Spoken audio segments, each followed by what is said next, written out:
Aujourd'hui dans le Donald Trump du Bitcoin Price, j'ai effectué le trade parfait et bien sûr que je vais tout vous dévoiler. Trump a lâché une bombe à particuliers sur Twitter hier, un peu suspect que ce soit un dimanche et ça nous a fait un week-end à plus 13% avec le marché CME à la masse. On verra bien sûr l'évolution de mes trades, est-ce que CryptoSauce s'est fait liquider sans short ce week-end? Je partagerai les meilleures données, les zones défendues, les zones sexy et dangereuses pour mettre un biais long terme sur le Bitcoin. Vous aurez aussi 200 USDT à remporter dans les commentaires, résumons tout ça.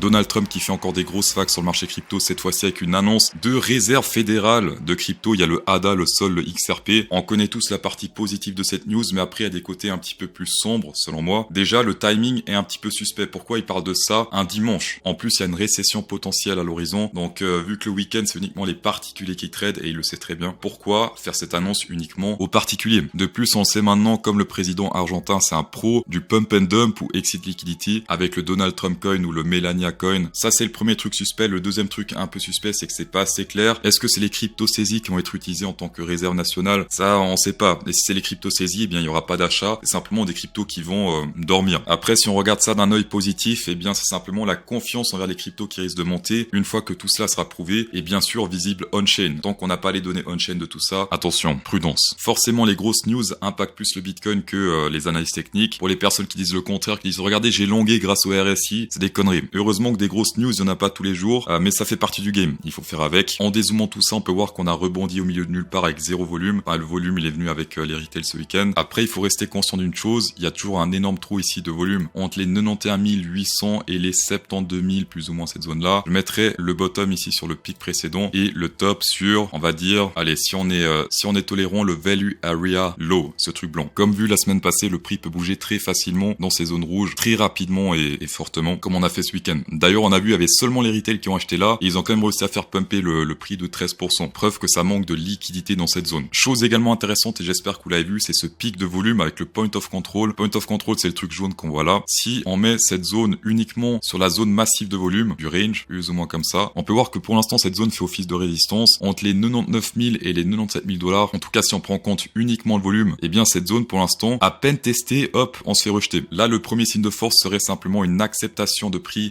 dans ce point of control. Et le signe de force final serait un breakout, retest et confirmation de signe de force. Vous en faites pas, on va rentrer beaucoup plus dans les détails d'ici quelques minutes. Avant cela, voyons l'évolution de mes trades. C'est parti. L'évolution des trades de CryptoSauce sur Bitfinex. Est-ce que je me suis fait liquider ou stop lossé? Uniquement si on teste les 105 073 $, ce qui est pour l'instant pas encore le cas. Et je suis toujours à 43 000 $. Bon, je suis quand même passé de 80 000 à 43 000 $ de profit. Mais ça reste des profits. Et le TRX est repassé en profit de 1800 $. C'est une sorte de hedging éclaté éco plus. Mais voilà, 1800 $ on prend. Donc au total, pour l'instant, on est sur du proche du 45 000. On va passer sur le short parfait et celui-ci, j'ai fait une entrée parfaite et une sortie parfaite et je vais tout vous expliquer pourquoi je l'ai fait, comment je l'ai fait, etc. Mais pour l'instant, regardez ça. Le Ethereum face au Bitcoin, j'ai parié sur une baisse. C'était ici le 1er février, le 31 janvier. La zone bleue, c'est là où j'ai shorté. Pile poil sur le top, ici sur le rebond, hop, j'ai shorté. J'ai failli pas rentrer dans le short, mais j'ai réussi par je ne sais quel miracle. On peut le voir ici pour ceux qui me croient pas, c'est sur Bybit, c'est les données officielles. Entrée price 0,32680. Alors si on zoome un peu, ici on le voit très bien, 0,32680. Et le prix de sortie, bon ici je l'ai loupé, mais ensuite on a continué. Le prix de sortie c'était hier, on a pile poil retesté le tick de sortie,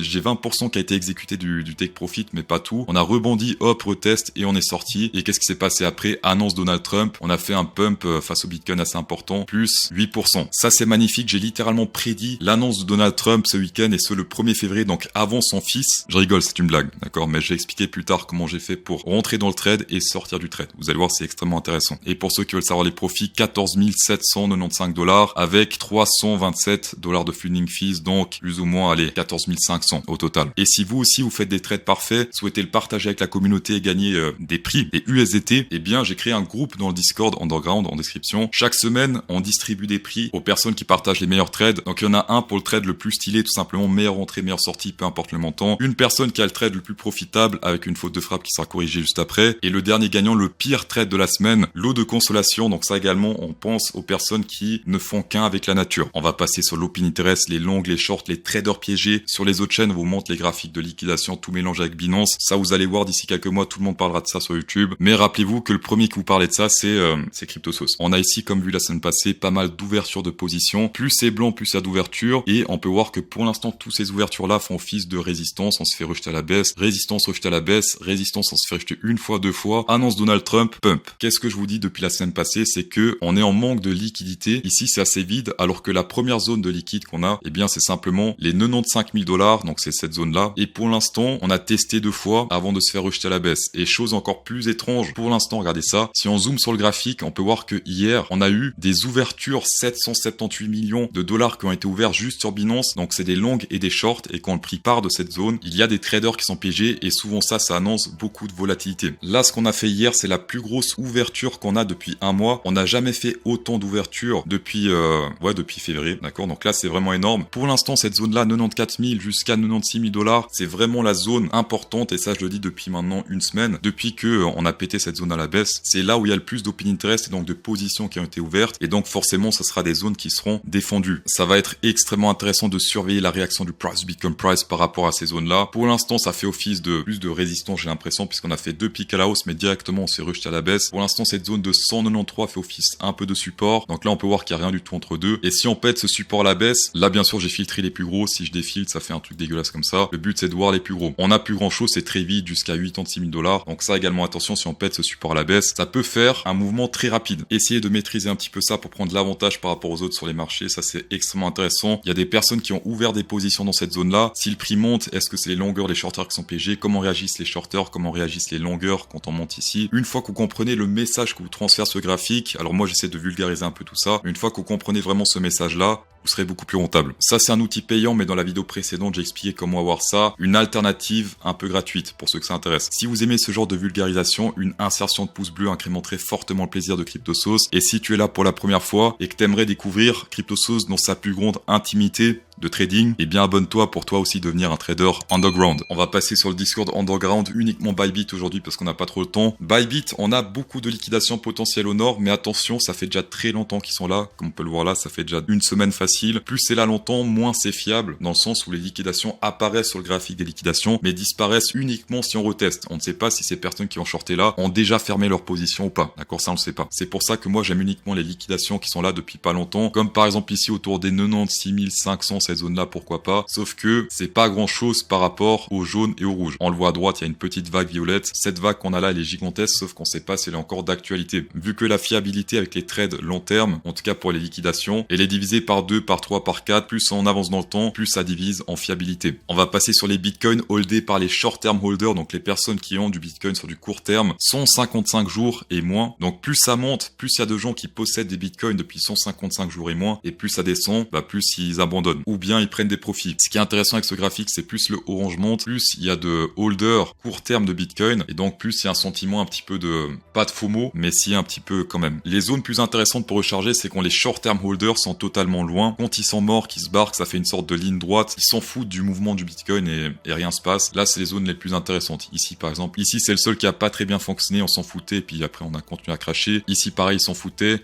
Et on commençait à monter ici également. Pendant pas longtemps, il n'y avait pas trop de monde à bord. Et après, il y avait l'élection de Donald Trump, pump. Historiquement, on reste quand même assez élevé selon moi. Ici, c'était avant le crash Covid. On a quand même fait un moins 60% d'après mes souvenirs. On est moins élevé que les tops précédents, mais plus élevé qu'avant le crash Covid. Après le crash Covid, c'était pas vraiment planifié. En tout cas, pas planifié par les retails. Celui-ci, il est un peu moins fiable pour les bottoms que l'indicateur que j'ai montré dans la vidéo précédente. Mais en tout cas, il indique bien où est-ce qu'il faut, où est-ce que c'est recommandé de ne pas acheter. Parce qu'ici, il fallait pas acheter. Ici, pareil. Ici, pareil. Dans cette zone-là, il fallait pas acheter parce qu'après, on a fait un moins 30%. Libre à vous d'acheter et de vendre. Enfin, moi, je vous montre juste un graphique intéressant. Je vous l'explique et vous en faites ce que vous voulez. La personne qui a gagné 200 $ dans la vidéo précédente se print à l'écran. Bravo à toi. Et la question que je vous pose aujourd'hui, est-ce que vous pensez que d'ici mercredi, le Bitcoin pètera les 94 000 $ à la hausse? Mettez votre avis dans les commentaires et peut-être avec un petit peu de chance, comme le winner du jour, vous aurez plus 200 $ sur Bitunix. Tapez donc. La partie un petit peu chiante, vous en faites pas, on fait ça très rapidement. La journée à laquelle il faut faire attention cette semaine, c'est surtout vendredi. On aura le taux de chômage de février et puis il y aura Jérôme Powell de la Fed qui va faire un discours. Vendredi après-midi, attention à tous les traders,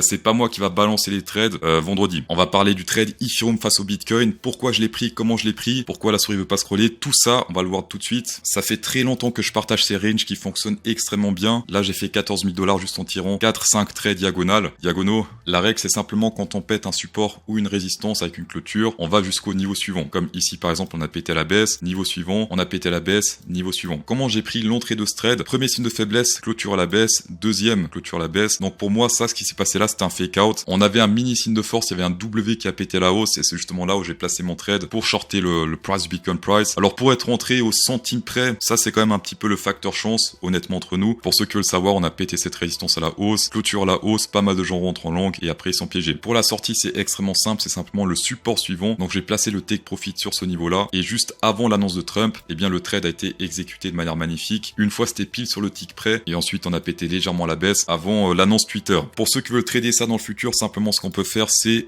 dupliquer ces ranges. Donc si on continue à péter à la baisse, suracheter, survendu, je m'en fous. Moi je trade simplement les supports, les résistances. C'est très simple mais ça fonctionne. Hop. Donc si on pète ce niveau ici à la baisse autour des 0,2, enfin bref ce support là. Si ce support est pété, hop, un petit retest, peut-être fake out, un truc comme ça. Et ensuite on pourra aller jusqu'au support suivant. Risque récompense de 2-3, tout dépend de où vous rentrez. Ici par exemple j'ai réussi à faire un risque récompense extrêmement intéressant entre 3 et 4. Ces traits là sont faits manuellement, donc simplement essayez de copier ce que j'ai fait sur ce graphique et ensuite vous pourrez prendre les trades. Sur Bitfinex, ce que vous faites c'est vous shortez le Ethereum ou longuez le Bitcoin et ça fait exactement les PNL de ce graphique. Vous êtes déjà 15 à avoir farmé le Bitcoin argent sur Bitfinex, bravo à vous. Pour les personnes qui n'ont pas encore farmé, qui n'ont pas encore de compte sur Bitfinex, il vous reste encore jusqu'au 12 avril pour farmer 704 volumes et recevoir à coup sûr le Bitcoin argent et une chance pour l'instant sur 15 de recevoir le Bitcoin or d'une valeur quand même de 2800 $, même plus parce que l'or il a totalement explosé là depuis quelques semaines. Pour l'instant vous avez une chance sur 15, en tout cas si personne rentre dans le classement des 700K et plus. Sinon vous pouvez également trader pour 47 millions de $, mais bon ça c'est... non, mais moi je trade pas ça. Les liens sont en description, vous avez bien sûr 12% de rabais sur les frais au lieu de 10, 20% les week-ends, jusqu'à 8500 de bonus et inscription en 8 secondes, no KYC. Dans tous les cas, merci d'avoir checké cette vidéo, ça fait extrêmement plaisir. Insérez un pouce bleu dans cette vidéo pour incrémenter encore plus le plaisir et bonne soirée.